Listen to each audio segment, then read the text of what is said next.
Reserve வங்கி அதிகாரிகள் என கூறி ரூபாய் 7 கோடி பணம் பறித்த சம்பவம் தொடர்பாக 3 பேரை போலீசார் கைது செய்திருக்கிறார்கள். விவரங்களோடு இணைகிறார் நமது செய்தியாளர் பாரதி ராஜா.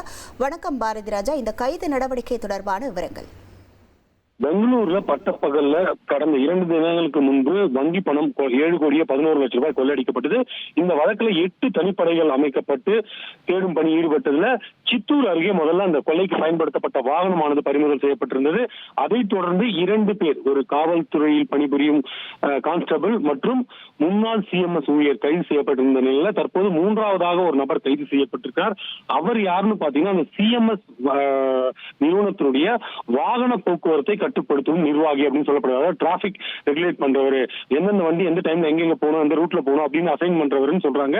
சோ அவரும் தற்போது கைது செய்யப்பட்டிருக்கார். இந்த 3 பேரும் திட்டமிட்டுதான் அவர்களுக்கு தெரிந்த நபர்களை வைத்து 6 ல இருந்து 8 பேர் மொத்தமாக இந்த கொள்ளை சம்பவத்தில் ஈடுபட்டிருக்காங்க. தற்போது 5 கோடியே 76 லட்சம் ரூபாய் பணம் மீட்கப்பட்டிருப்பதாக அதிகாரப்பூர்வமாக பெங்களூரு காவல்துறை தெரிவித்திருக்கிறது. அதே போல இந்த கொள்ளை சம்பவத்தின் மூளையாக செயல்பட்ட அன்னப்ப நாயக், கோபால் மற்றும் ஜேவியர் ஆகிய 3 நபர்களை கைது செய்திருக்கார்கள். இதுல கோபால் தான் அந்த டிராபிக் மேனேஜ்மெண்ட்ல இப்ப கரண்ட்ல அந்த சிஎம்எஸ் நிறுவனத்துல ஒர்க் பண்ணிட்டு இருக்காங்க.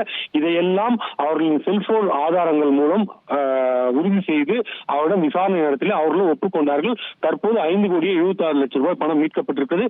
மீதமுள்ள பணத்தையும் அதே போல தலைமறைவாகியுள்ள மீதமுள்ள குற்றவாளிகளையும் பிடிக்க வேண்டியிருக்கிறது. அதற்காக தனிப்படை தமிழ்நாடு, கேரளா, தெலுங்கானா, ஆந்திரா இந்த 4 மாநிலங்கள்ல மிக தீவிரமாக அந்த தனிப்படையானது சோதனையில் ஈடுபட்டு வராங்க.